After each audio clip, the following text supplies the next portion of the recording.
It all began as a simple church chronicle. The town of Riverdale, Oregon, wasn't remarkable in any particular way. A quiet community where people knew each other, exchanged friendly greetings at the grocery store, and attended Sunday services at the small Living Light Church.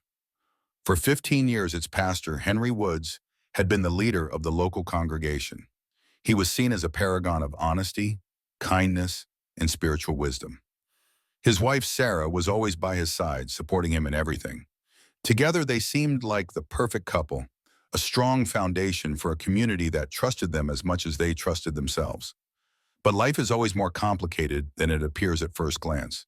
Even the brightest places sometimes conceal shadows. In early 2020, as COVID restrictions began to ease, a new member joined the Living Light congregation. Her name was Lily Hayes, a 27-year-old woman who had recently moved to Riverdale in search of a fresh start. Lily stood out. She was delicate, with expressive eyes that conveyed both sadness and a hunger for something greater. She quickly found her place in the church, diligently attending services, enthusiastically volunteering for charitable projects, and even helping organize events. Henry noticed her right away, not because he was seeking anything extraordinary, but because of her earnest interest in spiritual guidance. She asked countless questions, sought clarification on passages from the Bible, and attended additional meetings with Henry to address her doubts. To him, this was simply part of his mission, to help people find faith, and he saw nothing unusual in it. Sarah, who was always supportive, even encouraged these meetings. She believed wholeheartedly in her husband and trusted his decisions. To her, Lily was just another parishioner in need of help, like so many others before her. Yet something began to shift. Henry experienced something he hadn't felt in a long time: fascination. But it wasn't a fascination with Lily as a person, it was her story that captivated him. She spoke of a difficult past marked by poverty, failed relationships, and a constant struggle to survive. She was a wounded soul searching for answers to her painful questions, and there was an undeniable sincerity in her vulnerability that drew Henry in. Henry began spending more time with her, offering explanations, advice, and a listening ear. On the surface, everything remained within the bounds of his pastoral duties, but deep down he began to feel something he couldn't explain. During their conversations, Lily would sometimes pause and look at him in a way that felt both inviting and foreboding. Henry avoided dwelling on these thoughts, but he couldn't deny that she had disrupted the rhythm of his life. Lily, too, felt a strange attachment to Henry. Her vulnerability, born from a turbulent past, made her receptive to the attention of a strong, authoritative figure. But she also wondered whether she was confusing gratitude with something else entirely. Meanwhile, the congregation saw Lily as nothing more than a new member who had found solace in the church. No one could have imagined that this was merely the beginning of events that would soon unfold with the force of an avalanche. Sarah, ever trusting of her husband, failed to notice the changes. She was busy organizing the upcoming charity fair while also helping local single mothers. Everything seemed normal, but an intuition that couldn't be ignored was already stirring. Henry was staying late at the church more and more often. Sarah began to notice this, but she refrained from asking questions. She didn't want to disturb the harmony that had always existed between them. Yet that harmony was no longer as strong as it seemed. Beneath the calm surface, cracks were beginning to form, and they were widening quickly. Something was changing, slowly, inevitably. The year 2021 in Riverdale seemed like one of the calmest in the past decade. People were gradually recovering from the pandemic, and the Living Light congregation was flourishing once again. Pastor Henry Woods' church had become a haven for those seeking not only spiritual guidance, but also a sense of belonging to something greater. Henry and his wife Sarah, as always, worked tirelessly to unite the community. Their marriage appeared as solid and harmonious as ever. Henry supported Sarah in everything, and she, in turn, believed that their union was a blessed example for others to follow. Though they didn't have children of their own, their devotion to each other and to their shared mission created the illusion of complete happiness. However, Lily Hayes' arrival began to alter the dynamics of their lives. The young woman quickly became a part of the church, and this seemed entirely natural. Her dedication to participating in community activities was genuine. Lily often stayed after services, helping to rearrange chairs, clean up, or discuss charitable projects. For Henry, she became a reminder of his early days as an inspired young pastor, filled with faith and energy. At first, their frequent meetings didn't raise any suspicions. Lily often sought Henry's advice, whether about the Bible or her personal struggles. Her questions were deep and personal. She spoke about how difficult it was to leave her past behind, her desire to find meaning in life, and her dream of becoming a better person. Henry saw in her a wounded soul in need of healing and did his best to offer that support. Sarah, who was happy to encourage Lily's involvement in church life, didn't pay attention to the small details that would only start to worry her later. Her husband began spending more time at the church under the pretext of additional meetings. And while she understood that church work demanded a lot of time and energy, she instinctively felt that something about him had changed. One evening, Sarah noticed how Henry, usually warm and open, responded to her question in a distant, even irritated tone. She paused, wondering whether she should bring it up, but ultimately decided not to disturb their peace. Her love for him and trust in him had always outweighed any doubts. At the same time, Lily found herself in a state of emotional confusion. She wasn't looking for anything beyond spiritual salvation, but the attention she received from the pastor began to feel unusual. She enjoyed being truly listened to, having someone care about her thoughts and her story. Yet this attention was becoming a new emotional dependency she couldn't fully understand. The frequent meetings with Lily began to change Henry. He justified everything to himself as part of his pastoral duties, but deep down he knew it was something more. He started to notice her smile, the tone of her voice, the way she looked at him. Although he tried to ignore it, the feelings stirring inside him were growing stronger by the day. Sarah, too, could not ignore the changes happening in her own life. Her unease about Henry led her to have a few conversations with Michael Foster, their longtime friend and a deacon of the church. Michael was always there, ready to listen and offer support. His calm demeanor and knack for finding the right words gradually became a source of comfort for Sarah, something she felt was missing at home. Their conversations began to take on a more personal tone, and although Sarah didn't acknowledge it, an emotional closeness began to form between them. Her love for her husband was now in quiet competition with the temptation to find understanding outside of their marriage. Henry and Lily, Sarah and Michael, four people whose lives were gradually intertwining into a complex web that grew more tangled by the day. What had seemed insignificant at first was now gaining momentum, and the rift, invisible to outsiders, became irreversible. Henry couldn't pinpoint exactly when everything began to change. He kept telling himself that his attention to Lily was nothing more than spiritual responsibility, and her story was just another opportunity to provide guidance. But deep down, he knew he had crossed a line. That line was invisible but real, and the sense of crossing it grew sharper with each passing day.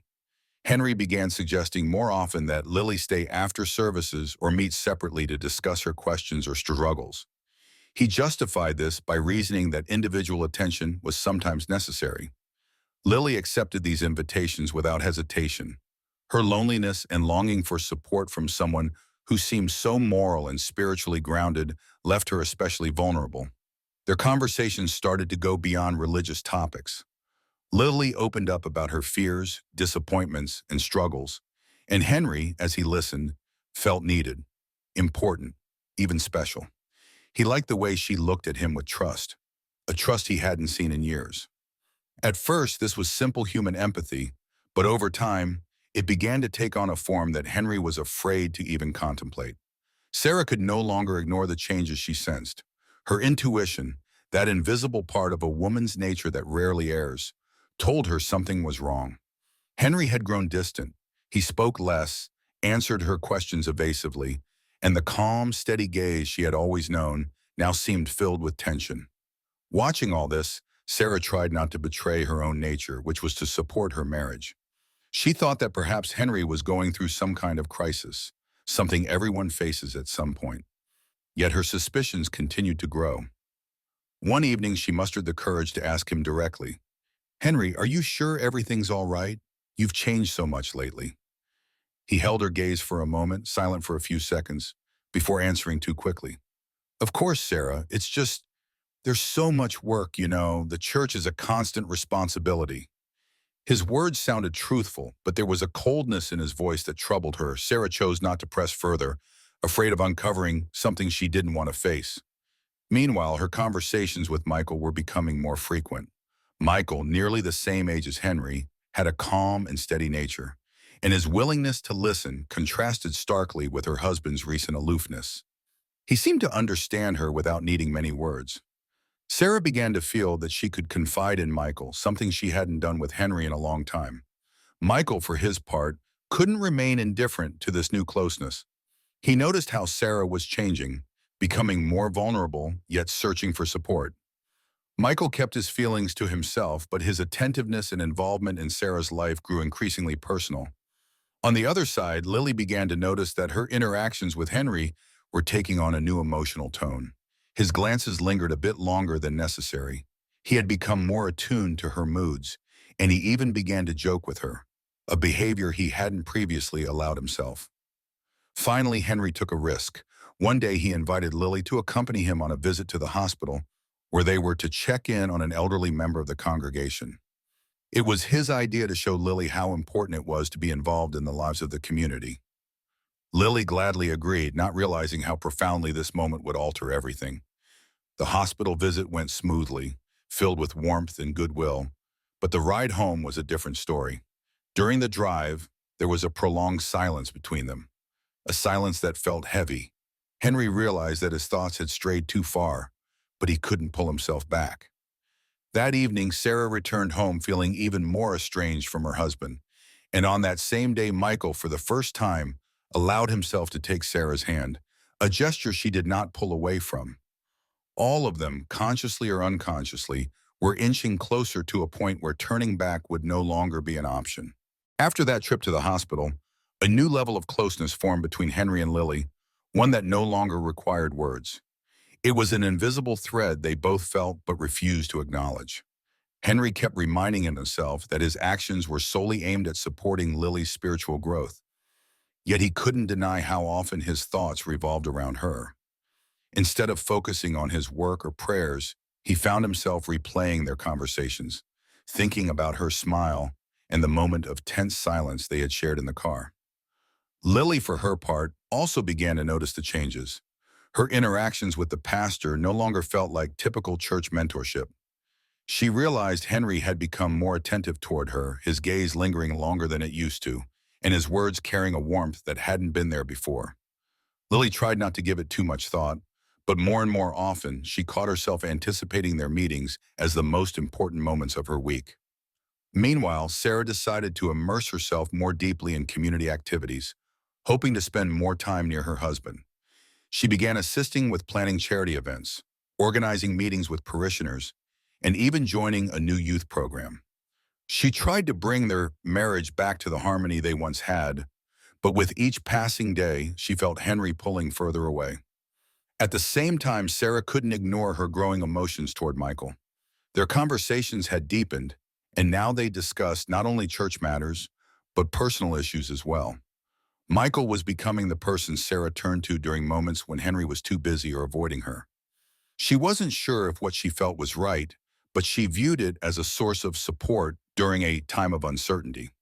The relationship between Henry and Lily began to move beyond official church meetings. Henry invited Lily to join a new social outreach project, which involved visiting elderly, homebound parishioners. This provided an opportunity for them to see each other more often without drawing attention from the congregation. To Lily, this seemed like an important step in her journey towards spiritual renewal, while Henry, subconsciously, was simply seeking reasons to be around her. The growing pressure of their emotions started to influence both of them. Lily, who had tried to maintain some emotional distance, became increasingly dependent on Henry's attention. She began reaching out to him with trivial questions, just to have a reason to talk. In turn, Henry could no longer deny that his feelings for Lily extended beyond spiritual guidance. He started avoiding deeper conversations with Sarah, excusing himself with claims of being preoccupied with the church matters. At the same time, Sarah began to feel that her marriage was under threat, even though she couldn't pinpoint why. Her relationship with Michael grew even closer, and one evening, something happened that would change their lives forever.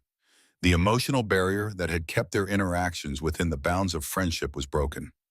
Sarah immediately realized it was a mistake, but she kept it a secret, hoping to salvage her marriage.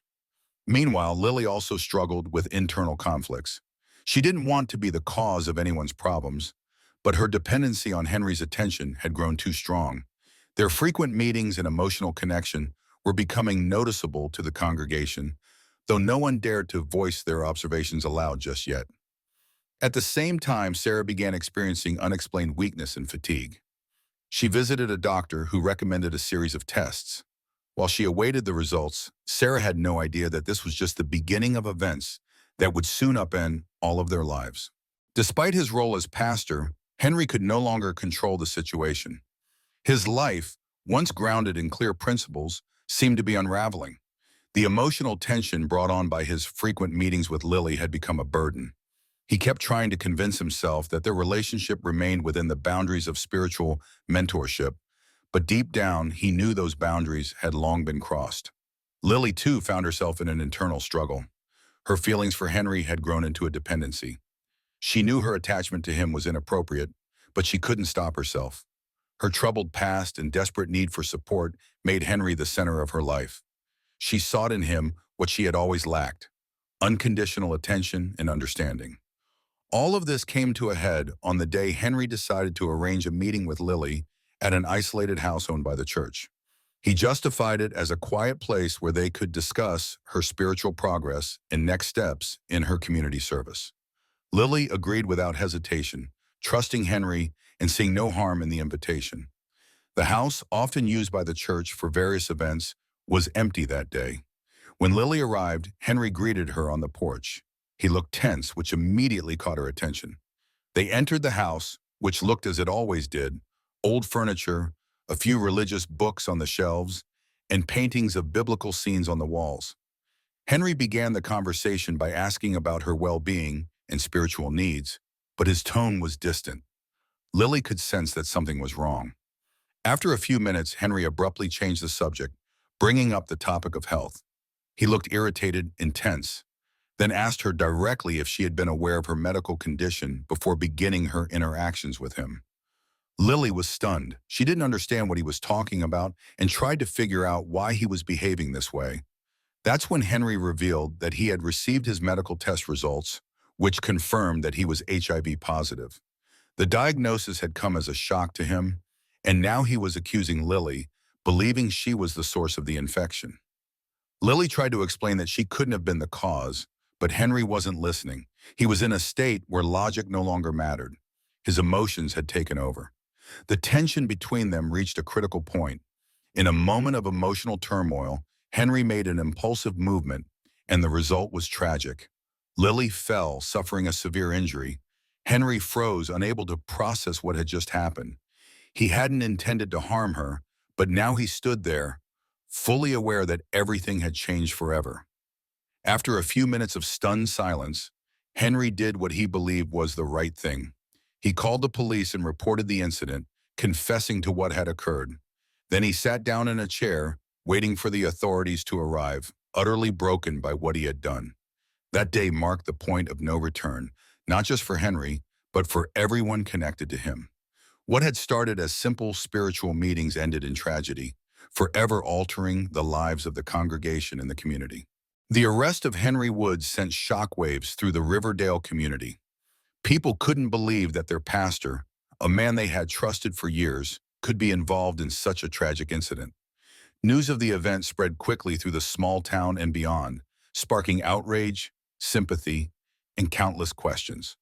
The police began their investigation, realizing almost immediately that the case was far more complicated than it first appeared. During his interrogation, Henry gave a full and honest account of what had happened. His confession was straightforward and sincere, but the detectives didn't stop there. They began to dig deeper into Henry's life and the circumstances that had led to the confrontation in the secluded church-owned house. Henry explained that his actions had been driven by the shock of receiving his medical diagnosis. He admitted that the news had caused him to lose control of his emotions in that moment. The police decided to verify all of Henry's claims, a step that led them to startling discoveries. As part of their investigation, they obtained access to Henry's medical records and began questioning people from his inner circle, including Sarah. When Sarah learned about her husband's arrest, she was devastated. She couldn't reconcile the man she had known all her life with the events now unfolding. However, her emotional state had already been strained by the changes she had noticed over the past several months. During her conversations with the police, she appeared tired and distressed, and her demeanor raised further suspicions. The detectives also noted that Sarah seemed physically unwell.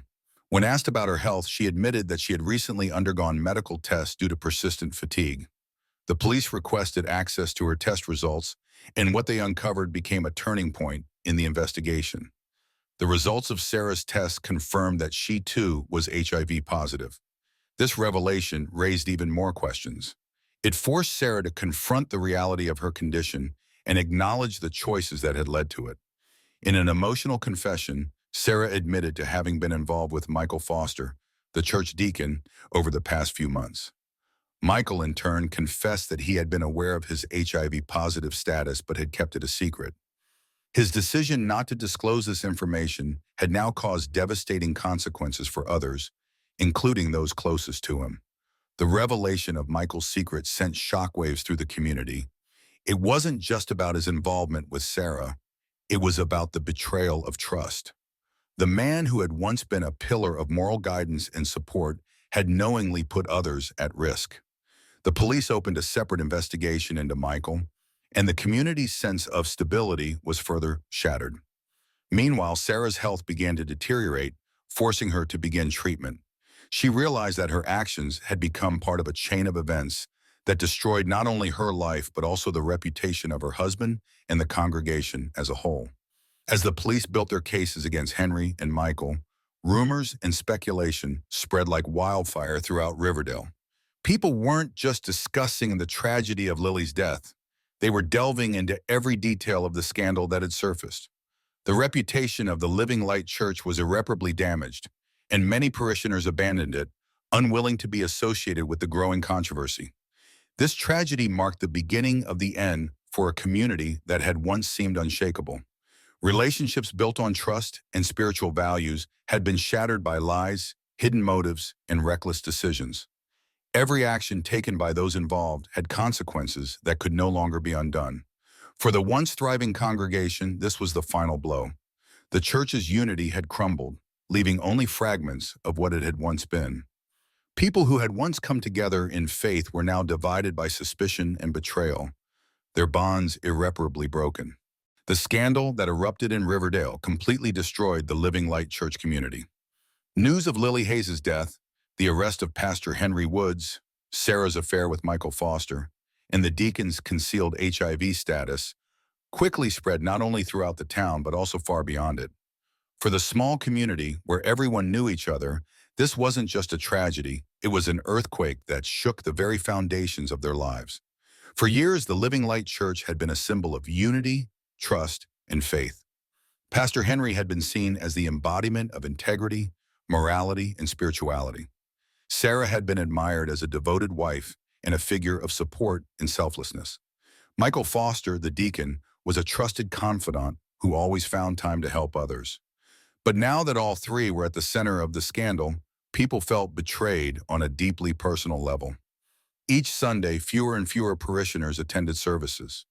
Many felt they could no longer trust a church that had failed to uphold the moral values it preached.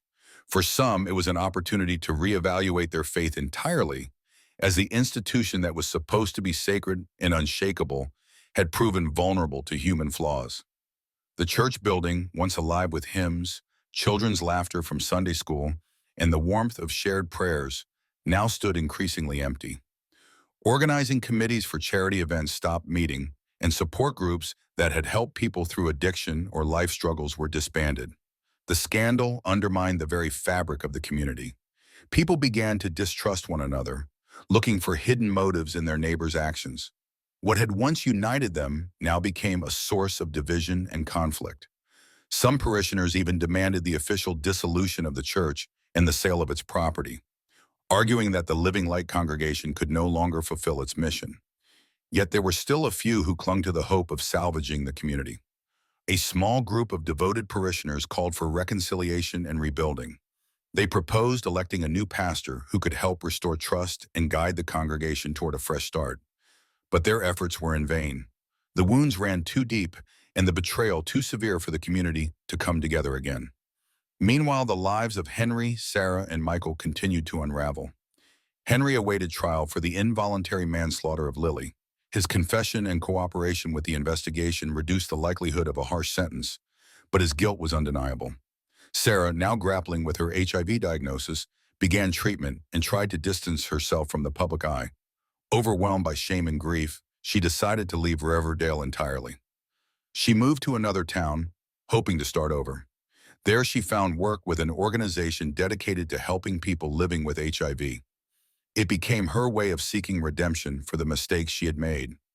Michael Foster, on the other hand, faced legal consequences for knowingly concealing his HIV status and endangering others.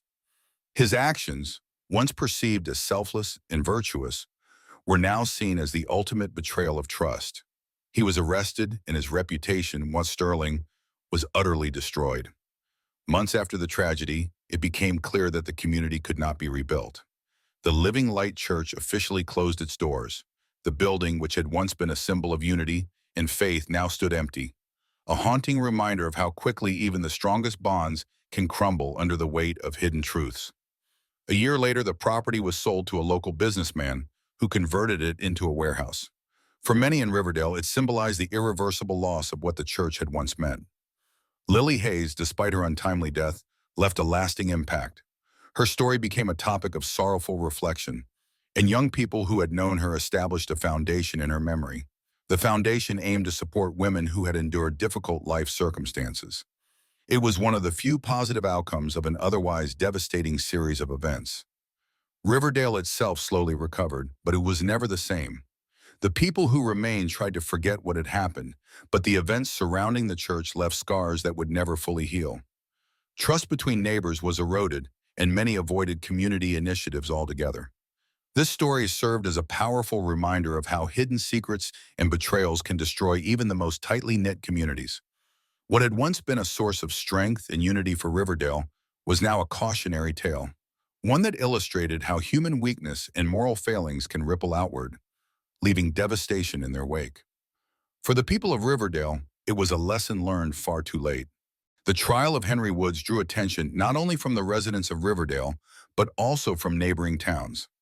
Henry had confessed his guilt immediately after his arrest, and while his lawyer argued that Lily's had been a tragic accident, the public demanded justice.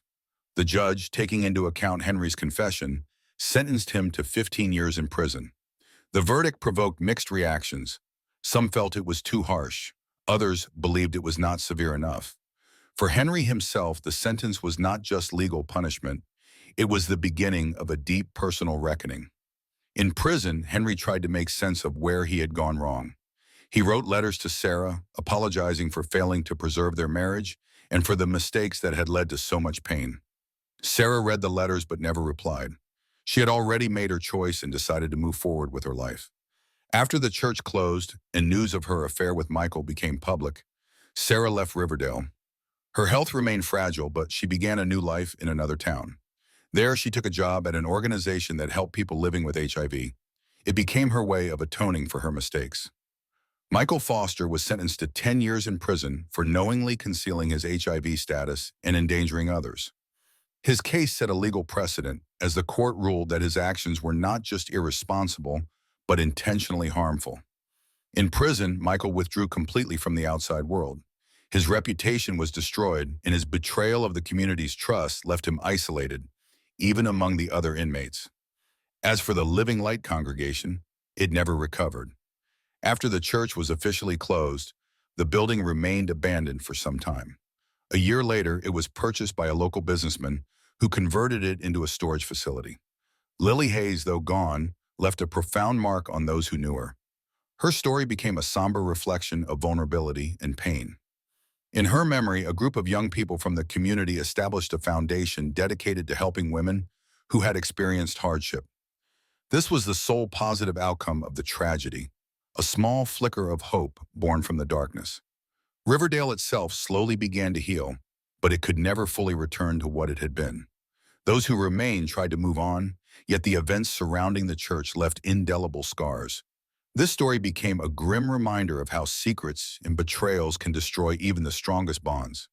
It showed how a single mistake, compounded by lies and hidden truths, could trigger a chain of events that forever altered countless lives.